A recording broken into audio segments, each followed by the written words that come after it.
झगड़ा कराए इनके यहाँ। तो देवी रुक्मिणी जी के यहाँ नारद बाबा पहुंच गए तो क्या देखा, भगवान उस समय संध्या वंदन करके खड़े हो रहे। नारद जी ने भगवान के चरणों में प्रणाम किया तो भगवान मुस्कुरा के बोले, अरे आओ आओ नारद भैया, बहुते दिनन कीन मुनि दाया, पधारो पधारो, स्वागत है आपका। नारद जी थोड़े से बैठ करके बोले, महाराज आपको तो पता है कि मैं ज्यादा देर कहीं बैठ नहीं पाता हूं, मैं चलूंगा। भगवान बोले, ऐसे कैसे चलोगे भाई, जब आए हो तो कुछ बाल भोग तो करो, कुछ नाश्ता पानी तो करो। सो भगवान ने 2 लड्डू रुक्मिणी के भवन में नारद जी को पवा दिया। नारद जी ने विचार किया, चलो सत्यभामा के घर में कराते हैं झगड़ा। सत्यभामा के भवन में नारद जी पहुंचे तो क्या देखा, भगवान अपने छोटे से बच्चे को गोद में लेकर के खिला रहे। अरे आओ आओ नारद भैया, बड़ी कृपा करी, पधारो पधारो। नारद जी ने द्वारकाधीश के चरणों में प्रणाम किया और हाथ जोड़ के बोले, सरकार हम चलेंगे क्योंकि ज्यादा देर हम कहीं रुक नहीं पाते। भगवान बोले, ऐसे कैसे चलो, जब आए हो तो कम से कम कुछ बाल भोग तो करो। तो 2 लड्डू भगवान ने सत्यभामा के भवन में नारद जी को पवा दिया। नारद जी ने सोचा चलो कालिंदी जी के भवन में कराते हैं झगड़ा। कालिंदी जी के भवन में पहुंचे नारद जी तो क्या देखा, भगवान उद्धव आदि मंत्रियों को साथ में बैठाल करके राजसी परामर्श ले रहे। नारद जी ने प्रणाम किया और बोले, प्रभु बस आपके दर्शन करने के लिए आया था, अब मैं चलूंगा। भगवान बोले, ऐसे कैसे चलो, जब आए हो तो कुछ बाल भोग तो करो। सो 2 लड्डू कालिंदी जी के भवन में पवा दिए भगवान। अब नारद जी विचार करने लगे कि 2-2 लड्डू नारद 16,100 भवनों 108 भवनों में पाते रहे अगर, तो नारद जी का तो हो गया कल्याण। इसलिए अब नारद जी भवनों के अंदर नहीं जाते, बाहर से ही झांक करके देखते हैं। और 16,108 भवनों में नारद जी गए तो प्रत्येक भवन में भगवान पृथक पृथक स्थिति में नजर आए। कहीं अपनी बेटियों की विदा कर रहे हैं, कहीं ब्राह्मण देवताओं को गोदान कर रहे हैं, कहीं ब्राह्मणों को बैठाल करके यज्ञ कर रहे हैं, कहीं उद्धव आदि मंत्रियों के साथ में राजसी परामर्श ले रहे हैं। नारद की तो खोपड़ी चक्कर खा गई। 16,108 भवनों में यही बैठे हुए। तब तो पतली गली से द्वारका से भाग रहे थे नारद जी।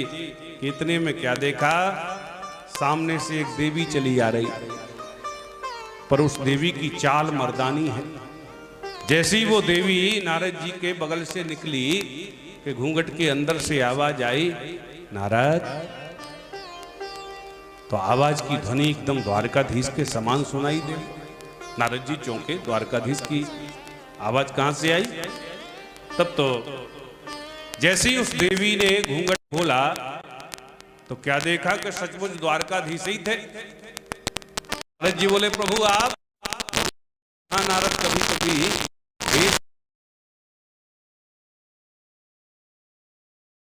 मेरे मुझसे परेशान तो। नारद जी बार बार चरणों में प्रणाम करके बोले, धन्य है प्रभु आप। द्वारका के 16,100 भवनों में आप ही घुसे बैठे हो और इधर द्वारका की रास्ताओं में ये देवी का रूप बना करके भी घूम रहे। तब भगवान मुस्कुरा के बोले, पुत्र मां खिदा। बेटा नारद, हमारी लीला से यदि तुम्हारी एक खोपड़ी चकरा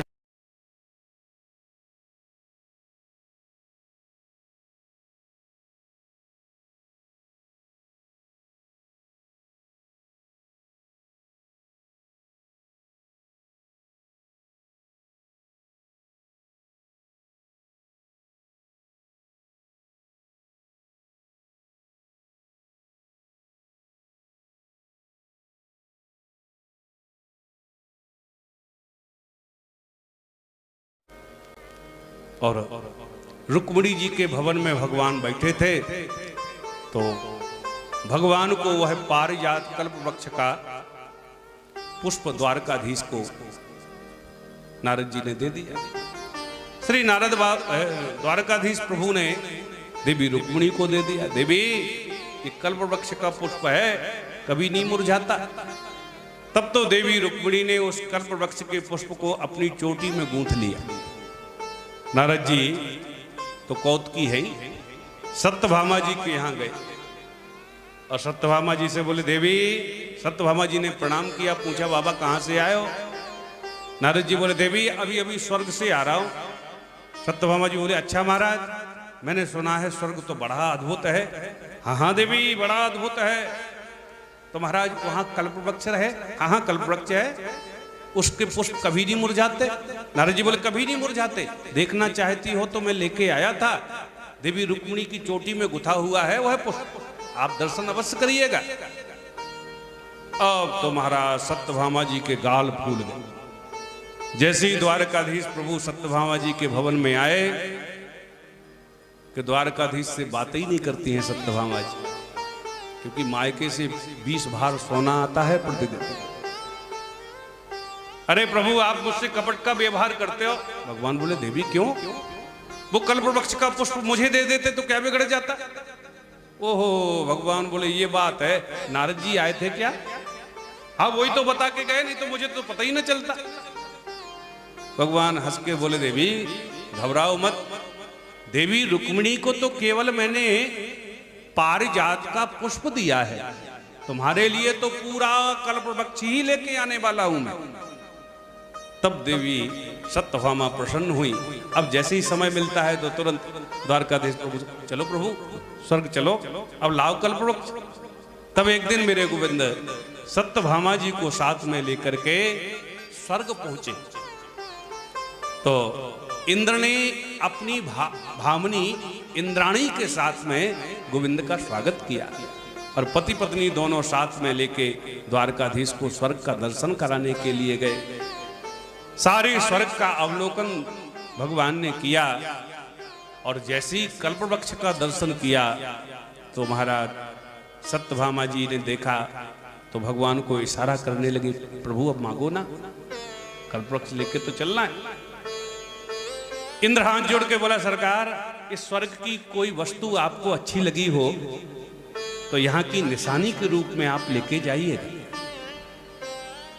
भगवान बोले वैसे तो पूरा स्वर्ग हमको बहुत अच्छा लगा, पर तुम्हारी ज्यादा इच्छा है तो हमारी भामनी को, हमारी अर्धांगिनी को आपका ये कल्पवृक्ष बड़ा अच्छा लगा, इसी को दे दो, इसी को निशानी के रूप में हम लेके जाएंगे।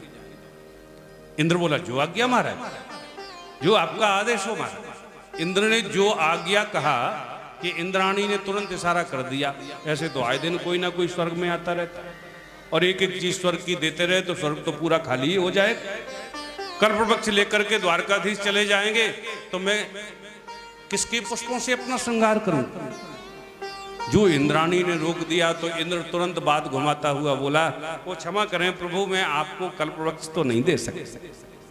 भगवान बोले अरे हम कह रहे हमारी पत्नी को पसंद आ गया, तुम कह रहे दे नहीं सकते। भगवान बोले हम कल्पवृक्ष लेके ही जाएंगे यहां से। इंद्र बोला महाराज हम कल्पवृक्ष आपको नहीं दे सकते।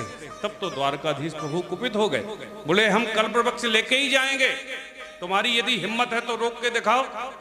तब तो इंद्र पूरी इंद्राणी सेना लेकर के भगवान से युद्ध करने के लिए तैयार हो गए और जो मेरे गोविंद कल्पवृक्ष उखाड़ने के लिए हाथ आगे बढ़ाए कि इंद्र ने भगवान के ऊपर आक्रमण कर दिया तो अकेले ही सारी इंद्राणी सेना को पराजित करके भगवान कल्पवृक्ष उखाड़ने ही वाले थे कि इंद्र तो साष्टांग चरणों में लेट करके माफी मांगने लगा, प्रभु मुझसे गलती हो गई, गलती हो गई, क्षमा कर दें, क्षमा कर दें। ये तो सब आपकी ही धरोहर है, हम तो इसके रखवाले हैं, पर मैंने अपना ही अधिकार इन पर मान लिया था।